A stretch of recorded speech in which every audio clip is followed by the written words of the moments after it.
bom dia a todos e a todas. Tá? Tem um outro filme, esse filme mais leve, Quem Quer Ser o Milionário, é muito bom, tá no Netflix também, é muito fofo o filme, tá?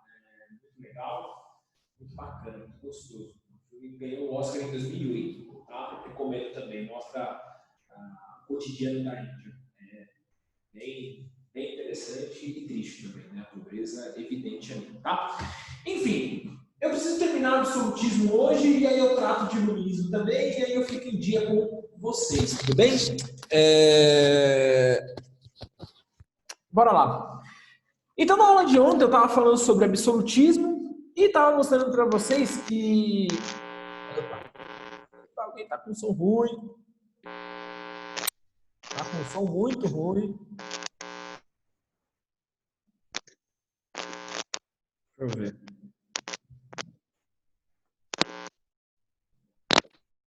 Quem que é?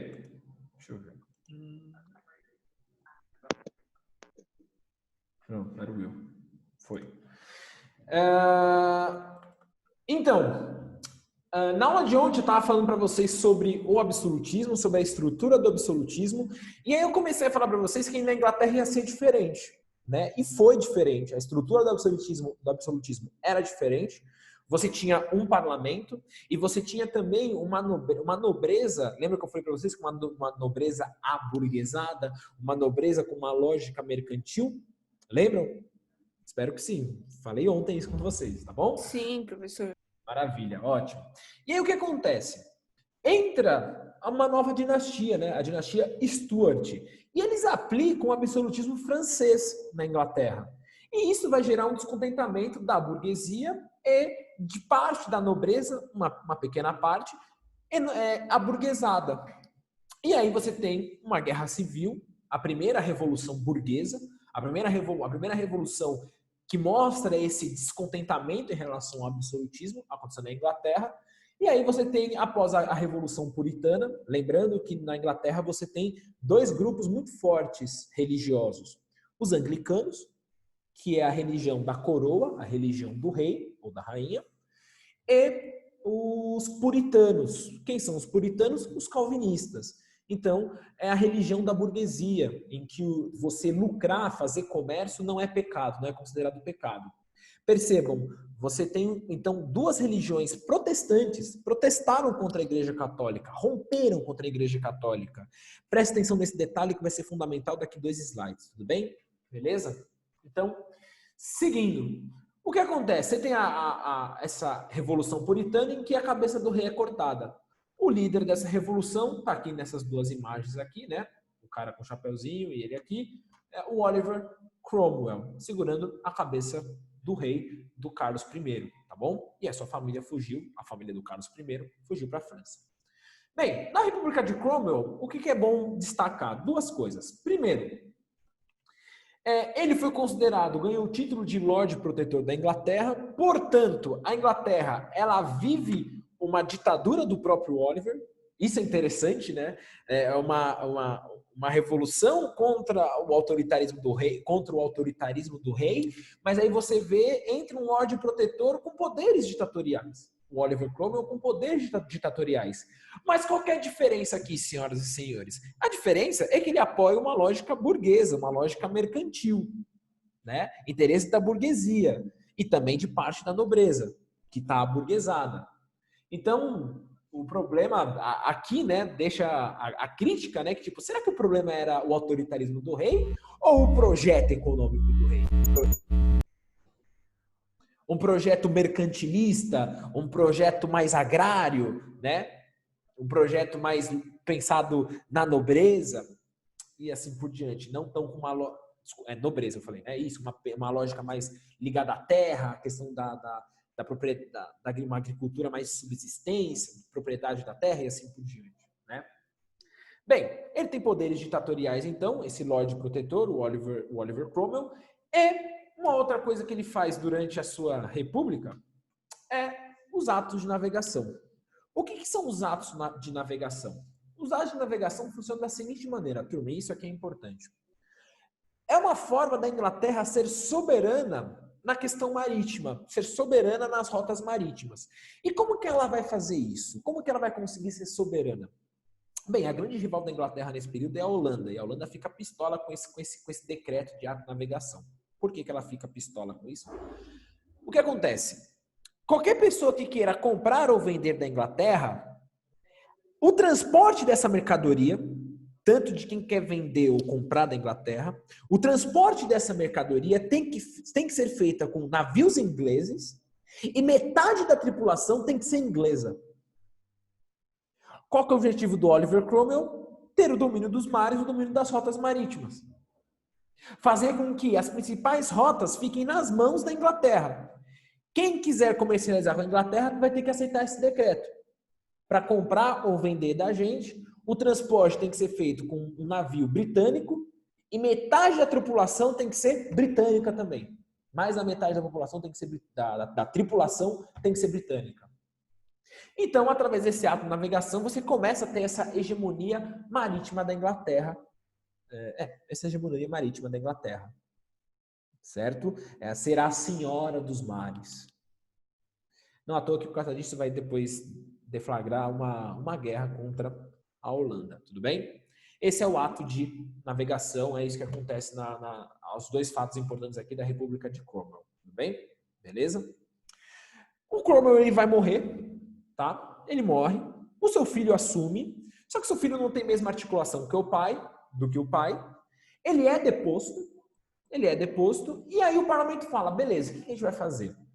O parlamento escolhe convidar o Carlos II a voltar ao reino, né? Voltar a ocupar o trono. Obviamente, tem um acordo aí, né? Um acordo que ele promete não fechar o parlamento, que ele vai manter o parlamento, e mantém o parlamento, tá? Então, o Carlos II, né, filho do Carlos I que foi decapitado, ele volta, assume o trono, respeita o parlamento, vai até lá, é um governo meio conturbado, mas beleza, ele termina ok, né? O parlamento funcionando, ele tentando às vezes boicotar, mas enfim, finalizou, morreu e assume o seu irmão, Jaime II. E vai ser no governo do Jaime II que nós vamos ter então a Revolução Gloriosa. Olha o erro político-religioso do Jaime II. Ele tem um erro político-religioso aqui. Aqui, para você entender a Revolução Puritana, a Revolução Gloriosa, as duas formam a Revolução Inglesa, você tem que entender que a política está relacionada à religião. Qual que foi o erro do Jaime? O Jaime II ele é católico. Até aí, beleza. O Jaime II é católico? Tudo bem, né? O Jaime II ele vai casar. O que o parlamento espera? Tudo bem, case com uma protestante, né? Case com uma anglicana ou case com uma puritana, pelo menos. Não. Jaime II ele acaba casando com uma católica. Casa-se com uma católica. Aí, o que ele provoca?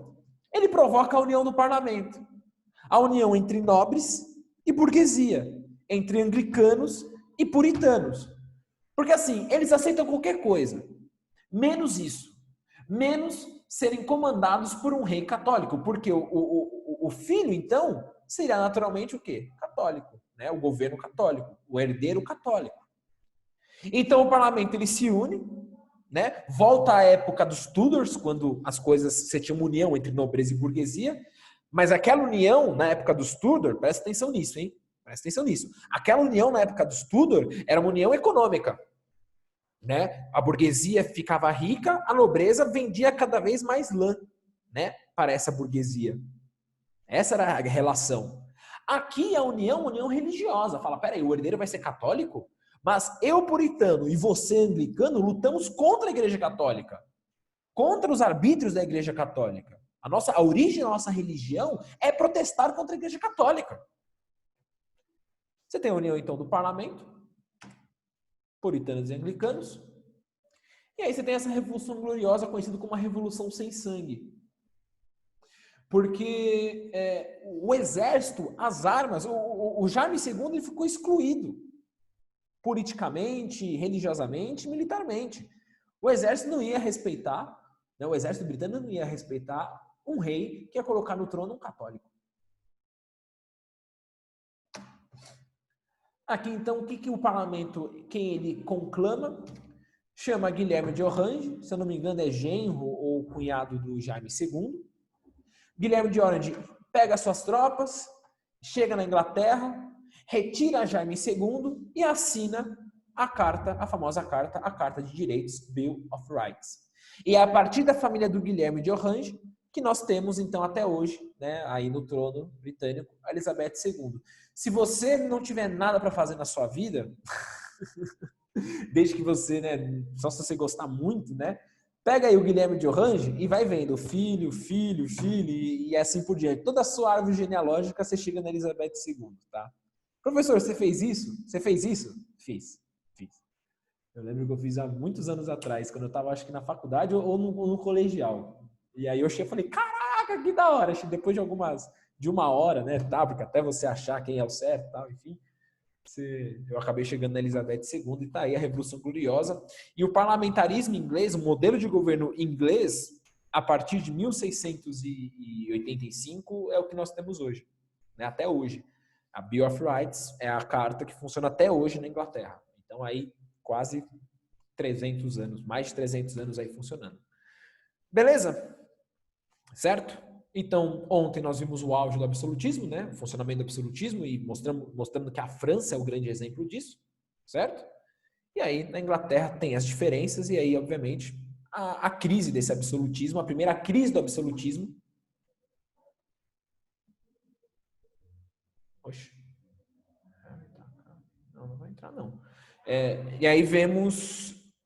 não é do terceiro ano. É que me veio uma solicitação de alguém entrar aqui, mas essa pessoa não é do terceiro ano, então não vai entrar. Tá claro? Vimos o auge e a primeira crítica, o primeiro movimento contrário ao absolutismo que foi na Inglaterra. Tudo bem? Beleza?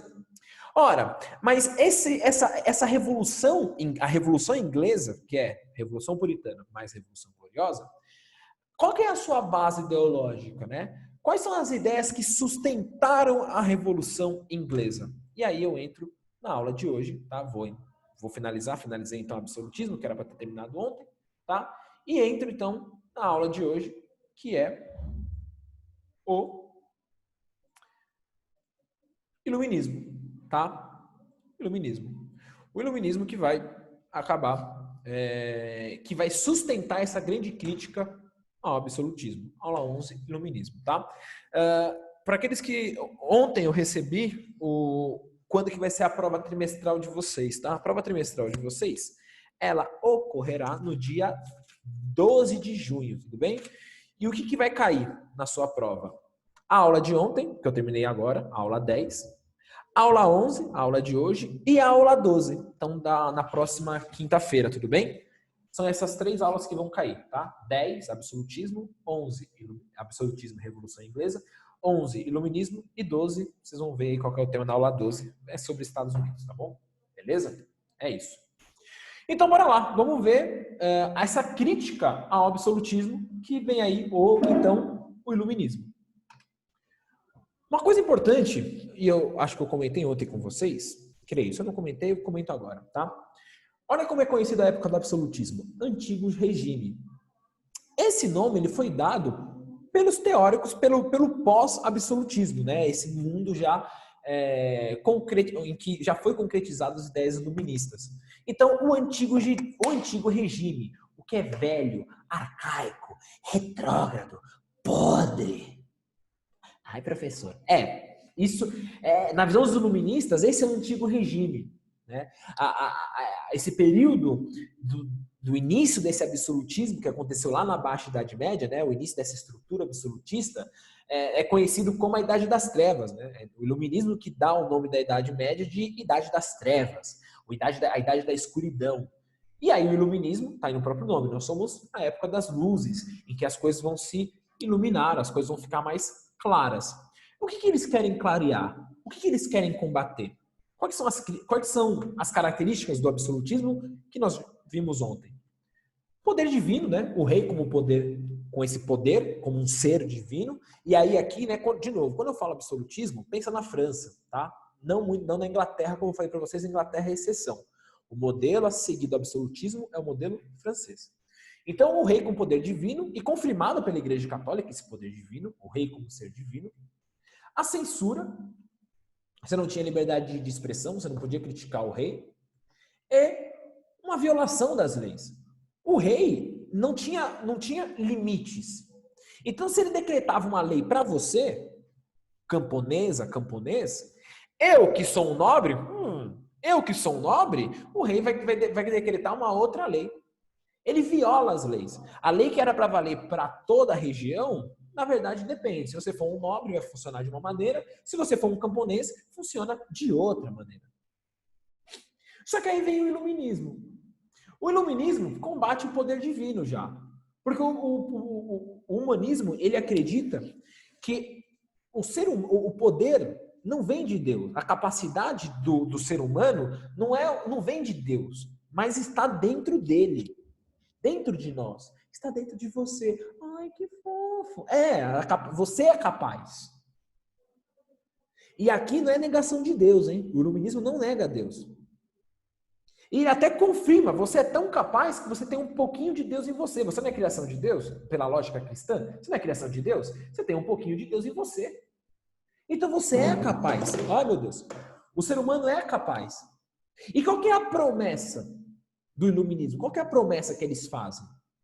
A promessa que eles fazem é que o ser humano ele vai ser capaz de dominar a natureza. O domínio da natureza. E como o ser humano ele vai dominar a natureza? Através do raciocínio, através da razão, da ciência e da razão, através de métodos científicos. Através de utilizar métodos científicos, eu consigo interpretar o mundo que eu estou e a partir dele controlá-lo. Então, eu não estou doente porque Deus está me castigando. Não, eu estou doente porque eu não tenho saneamento básico. Então, eu preciso, de alguma maneira, fazer com que o esgoto vá para um local distante de nós. Eu começo a interpretar o mundo, não ver Deus em tudo. Mas espera aí, existe uma lógica. Não está chovendo porque Deus quer. Está chovendo porque você tem água, evaporou, condensou, caiu. Pronto. É um processo natural. Não se exclui Deus, mas eu quero entender a lógica que o mundo funciona. Beleza, você pode acreditar se é um mundo criado por Deus ou não, aí é com você. O iluminismo fala isso, aí é com você. Aí a religião é uma coisa particular sua, mas o mundo, esse coletivo, peraí, eu posso interpretar de uma maneira, você de outra e eu de outra. E a religião fica no campo privado, fica na sua casa aí. Ora para quem você quiser ou não ore para ninguém. Certo? Beleza? E isonomia jurídica, o que é isonomia? Igualdade, uma igualdade jurídica. Eu não estou de olho na sua conta bancária. Né? Não importa quem você é, com quem você dorme, a lei vai funcionar igual. Né? A lei ela vai funcionar tipo o vírus. Né? O vírus ele é mais racional do que nós. Né? Obviamente isso aqui é não uma metáfora, uma crítica, né, à sociedade humana. Né? O vírus não tem raciocínio. Mas o vírus ele não vê sua conta bancária, não vê sua cor de pele, não vê com quem você dorme, ele não te olha moralmente, ele te olha biologicamente. Né? O ser humano deveria ver assim também. Né? Não importa com quem você dorme, com a sua cor de pele, a lei vai funcionar igual para todos. Portanto, nesse embate iluminismo e absolutismo, você tem aqui a luta pelo respeito à liberdade, a tolerância, a lei, a tolerância, a liberdade e igualdade. Cuidado, igualdade jurídica, não igualdade econômica. O iluminismo ele defende que todos, pelo menos, saiam do mesmo ponto. E aí, cada um lute, use os seus mecanismos, use das suas experiências e habilidades para conquistar as coisas, mas que todos tenham a mesma base. O iluminismo aqui, ele não luta contra a desigualdade. Não, o mundo é desigual. Mas espera aí, todo mundo tem que ter pelo menos a mesma base. Todos têm que sair, tem que ter as mesmas condições. Mínimas, pelo menos. Certo? Beleza? Todas as ideias têm que ter uma divulgação do conhecimento. Aí mais pra frente eu falo dessa enciclopédia, tá? Autonomia do ser humano em fazer escolhas, né? Nós somos capazes de tomar escolhas, nós somos responsáveis pelas nossas escolhas, né? Eu sou responsável por, sei lá, não sei, por exemplo, quando eu vejo um policial, né, com o joelho no pescoço, de um cidadão negro lá nos Estados Unidos e as pessoas que estão filmando veem aquilo, elas podem tomar decisões, né? Ou de só filmar e ficar pedindo para o policial parar aquilo, ou de interferir, né? Interferir, vendo uma pessoa ali morrendo, sufocada por um policial, né? Mais um corpo negro morto por um policial, né? Lá no caso nos Estados Unidos. No Brasil, você tem aí o João. Acho que era João Pedro, né? Se alguém puder me corrigir. Sim. Exato, né? Que é interessante, né? Quem mora na favela, você não tem o título cidadão de bem, né? Porque quando a gente fala, né, que a polícia matou na favela, o que vem? Ah, matou um vagabundo, drogado, né? O João estava na sua casa, João era evangélico, batizado, tem lá as fotos dele batizado, estava em casa, com a sua família. Só que cidadão de bem no Brasil, e nos Estados Unidos também, né? Cidadão de... Ai, meu Deus. Cidadão de bem tem cor. Cidadão de bem vai depender da sua conta bancária. Cidadão de bem vai depender com quem você dorme aí do lado da sua cama, né? Se for uma pessoa do sexo diferente do seu, tudo bem, você é cidadão de bem, né? Depende do bairro que você mora também, aí você é cidadão de bem, né? Da Vila Matilde, Penha, dependendo da onde da Vila Matilde, da Penha, né? Para o centro, né? Aí pega Tatuapé e Moca, é cidadão de bem. Agora, Aricanduva, São Mateus, né? Itaquera, aí não, né? Aí não é mais cidadão de bem, né? Você tem muros invisíveis dentro da nossa cidade, né? Então as pessoas tinham escolha, né? Você tem uma escolha, né? Você toma a decisão. Com certeza a pessoa que estava filmando, e aqui, obviamente, não é uma crítica às pessoas que estavam filmando, né? As pessoas estavam lá pedindo, né, pro guarda, para, o cara tá com o nariz sangrando, tem um vídeo com o cara morrendo. Tá passando aí pelos Instagrams, pelo Facebook aí, né? Tá passando. O cara morre sufocado por um policial branco. É mais um negro. Só que as pessoas estão filmando, é óbvio que a pessoa fala, meu, eu vou empurrar o policial, eu vou fazer isso? Eu não ia ter esse ímpeto, né? Porque eu não sofro na minha pele. Agora, eu não duvido se passasse um outro negro ali e olhasse aquilo, ia lembrar do que o pai sofreu, ou ia lembrar do que ele sofreu, né? Voltando da faculdade, ele sofrendo batida de policial, né? Vendo se ele tá com drogas, né? Enquanto que o amiguinho dele, que mora, sei lá, em Manhattan, né? Tá cheirando pó adoidado no apartamento dele, né? Ou a gente pode mudar, né? O cara lá no apartamento do Plex na Anália Franco tá cheirando cocaína pra cacete. E aí você, voltando da ETEC, né? À noite, a polícia te para e te aborda, né? Vendo se você tá com drogas. Enquanto que o cara lá no triplex da Anália Franco, vai, volta, vai para onde foi, tá tranquilo, tá suave, porque ele é cidadão de bem. Bem, vamos lá, tá? Alguns teóricos do iluminismo importantes, tá? Tem aí o John Locke. Ele participa da Revolução Gloriosa, o John Locke, né? Vai ser o único, em relação ao liberalismo político aqui, né? Vai ser o único inglês, tá? O John Locke, então, é a base da liberdade jurídica, então, no âmbito da lei, das leis serem iguais para todos, e do liberalismo político, tá? Dessa participação política, dessa pluralidade na participação. Ele vai ser uma importante base para esses dois tipos de liberalismo. E ele garante direitos universais. Quais são os 3 direitos universais para John Locke? Primeiro, vida. Então, se o John Locke ele tem como direito universal a vida, significa que ele é contra a pena de morte, por exemplo. Ele é contra a pena de morte, ele não é a favor de pena de morte. É uma linha do iluminismo, é um direito inviolável, a vida. Ninguém pode ter o direito de me tirar a vida.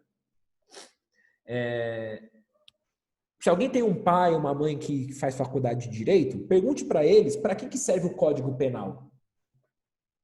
Você pode falar, professor, o Código Penal ele serve, professor, para punir as pessoas. Não. Não. O Código Penal, a origem do Código Penal, senhoras e senhores, é para limitar a ação do Estado para punir aquela pessoa. Porque o Estado ele tem condições de matar a pessoa. né? Todo dia na favela um morre. O Estado tem condições de matar a pessoa. O Código Penal não é para punir a pessoa, mas é para frear o Estado. Para o Estado não aniquilar as pessoas. Então há níveis, né, de crimes e o Estado toma aquela atitude. O Código Penal é para o Estado, não é para a pessoa. Pode perguntar para o seu pai, sua mãe, tio, quem faz direito. A origem do Código Penal é essa. É para frear o Estado, não é para punir as pessoas.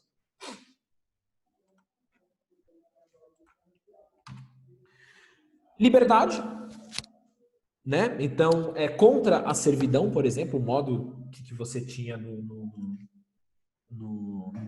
mundo feudal. E garantir a propriedade. Mas essa propriedade não quer distribuir terra para todo mundo, não. Todo mundo tem o direito de tentar ter propriedade. E ele vê uma complexidade na sociedade em relação, e ele trata aí do empirismo. O que é essa complexidade da sociedade? E aí a gente vê uma semelhança com o que a gente viu ontem com Hobbes. O que o John Locke ele percebe? O John Locke ele percebe que o problema na sociedade é que se tem um atrito entre as pessoas, quem tem mais e quem tem menos. Você tem uma desigualdade entre elas. O que desigualdade é essa? E aí vem a palavra empirismo. Empirismo é experiência, é prática. Tem pessoas que têm mais práticas do que a outra, mais experiências do que a outra. Bem, e aí tem uma semelhança com atrito com quem tem mais e menos experiência, né? Com mais condições de colocar as coisas em prática. Você tem essa desigualdade. O John Locke vê, a principal desigualdade é essa. Tem gente com mais capacidade de experimentar coisas, gente com menos capacidade de experimentar coisas. Com isso, tem menos experiências na vida, em certas ações ou certas funções na vida. O que acontece? Aqui tem uma semelhança com Hobbes. Como que o John Locke ele vê para resolver essa desigualdade de experiências, né? Como ele vê? A necessidade de um Estado garantidor. Há uma semelhança com Hobbes, então. O Hobbes ele fala, a sociedade humana é fundamental ter um Estado para controlá-la. O John Locke fala, também, eu concordo, é necessário um Estado. Mas qual que é a diferença? Hobbes acredita em um Estado absolutista, na figura de um rei, poder tem que estar na mão de uma pessoa. O John Locke fala, não é na mão do rei, é do parlamento, é na mão dos representantes do povo. Essa aí é a diferença entre John Locke e Hobbes. Semelhança, todo mundo acha que tem que existir um Estado para nos controlar. Ok, beleza. Semelhança, diferença. Hobbes acredita em um Estado de uma pessoa, um Estado personalista, absolutista. O Locke fala, não, um Estado parlamentar. Esse Estado é garantidor dos direitos naturais, tolerância religiosa e política. Essas duas coisas vão ser consideradas o bem comum. E o direito à revolta, caso o governante não faça aquilo que vai ser de positivo, de bom para as pessoas. Caso o povo não ache aquilo bom, o povo tem direito à revolta. Isso aí é o famoso Estado de Direito, tá? Do John Locke. E vai ser base aí para o nosso Estado de Direito até hoje. Tudo bem? Beleza? É isso, pode tirar o print. O próximo eu vou para Montesquieu. Montesquieu e Voltaire é bem rapidinho, não tem muito o que dizer, eles são bem simples, tá? O Montesquieu, ele defende, né, a divisão dos poderes, dos três poderes, executivo, legislativo e judiciário. Esses três poderes têm que funcionar com autonomia e harmonia, beleza? Montesquieu é isso, divisão dos três poderes, sem segredo. Voltaire. O Voltaire, turma, ele acredita na liberdade de expressão e religiosa e contra os privilégios da nobreza e do clero. Tem uma frase que não é do Voltaire, é de uma mulher, de uma autora que estuda Voltaire, e ela criou essa frase. E deixa muito claro a ideia de Voltaire. Não concordo com a sua opinião, mas daria minha vida para você ter o direito de dizê-la. Eu discordo totalmente do que você está falando, mas eu dou minha vida para você ter o direito de dizer aquilo, de expressar aquilo que você está sentindo, expressar a sua religião, expressar a sua política, tá? E ele vai ser um defensor de uma monarquia ilustrada. Uma monarquia ilustrada é a monarquia que é limitada por uma Constituição. Tudo bem? Bem, Voltaire, liberdade de expressão. E aí vem o mais radical dos teóricos. Tudo bem? O mais radical dos teóricos, que é Rousseau. E Rousseau, ele faz uma pergunta, né? Qual que é a origem da desigualdade? A origem da desigualdade é eu colocar a propriedade, o bem material, acima do homem. E aí tem uma frase de um economista argentino que eu adoro, que é essa aqui, que deixa muito clara a ideia do Rousseau. Se matar para roubar um celular está errado, eu vou matar para roubar um celular. Está errado, você não pode matar para roubar um celular. Você nem deve roubar o celular. Matar ainda, ferrou. Mas, e se eu matar para recuperar um celular? Aí as pessoas falam, não, tá certo. Você matar para recuperar um celular, tá certo. Vou ler agora tudo. Se matar para roubar um celular está errado, mas matar para recuperar um celular está certo, o que está proibido não é matar, mas violar a propriedade privada. O sagrado não é a vida, mas a propriedade. Belíssima essa frase desse economista argentino que coloca muito bem o que o Rousseau quer dizer. O maior bem da vida, da terra aqui, não é a vida. Desculpa, o maior bem das pessoas não é a vida, é a propriedade. Eu posso matar por ela. O sagrado é a propriedade, não a vida. Para Rousseau, a propriedade tem que ter uma função social. O que significa a terra como função social? Eu posso tirar a sua terra e distribuir para outras pessoas se você não usa dela, se você não a ocupa, se você não paga imposto para o Estado. Se você não tem essa responsabilidade, eu vou tirar a sua terra e vou distribuir para as outras pessoas. Olha o radicalismo de Rousseau. A terra, a propriedade tem que ter função social. Se você não utiliza aquela terra e você não paga os impostos daquela terra, o IPTU, o Estado pode tirar de você. Você perde aquela propriedade. Defende a educação universal, né, um mundo crítico. E essa aqui é a coisa que eu mais gosto do Rousseau. Democracia, o poder emana do povo. O que o Rousseau ele defende? Existe uma diferença entre vontade da maioria e a vontade geral. O que é a vontade da maioria? Vontade da maioria significa quando, por exemplo, vamos pensar numa sala de aula que só tem uma maioria de homens, certo? Uma maioria de homens. E nós vamos votar. Vamos votar? Seguinte, os homens vão poder ter intervalo, as mulheres não. Quem concorda com isso? Se eu tenho uma sala com maioria de homens, todo mundo levanta a mão, fala, não, eu concordo com isso. Beleza, né? Eu vou ter meu intervalo, as mulheres que se danem. Ok, as mulheres vão ter um menor intervalo. Só homens vão ter intervalo, as mulheres não. Os homens falam, não, a gente concorda. Isso é vontade da maioria. A vontade da maioria, e o Rousseau é contra a vontade da maioria. Ele fala, não, isso não é democracia. Democracia é quando nós temos uma vontade geral. O que é vontade geral? Vontade geral é quando eu não coloco o meu interesse, mas o interesse do coletivo, o interesse geral. Eu sou homem, mas eu discordo disso. Não, eu voto contra, eu não apoio. Só homem tem intervalo. Não, eu também quero que as mulheres tenham intervalo. Então eu voto contra.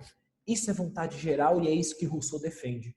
Você não pode só pensar na questão privada, no seu interesse, mas no interesse do coletivo. Isso é vontade geral. Vontade da maioria não é democracia, senhoras e senhores. Vontade geral, isso é democracia, na visão do Rousseau. Tá claro isso? Isso é muito importante. Vontade da maioria e vontade geral. Todo mundo entendeu? Ficou claro? Sim, professor. Tem uma frase que coloca isso, né? Mas aí eu vou pular essa frase, tá? Aqui você tem os homens da enciclopédia que pegaram todas as teorias científicas, físicas, químicas e acabaram distribuindo para as pessoas terem acesso, tá?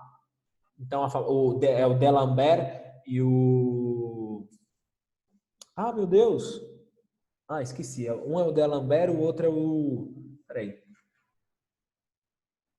Diderot e D'Alembert, lembrei. Para finalizar, o liberalismo econômico do Adam Smith. Ele combate o mercantilismo, combate que o Estado seja o grande comandante da economia, ele combate o mercantilismo, então o Estado como detentor da economia, ele é contra então essa exclusividade, esse monopólio do Estado, tá?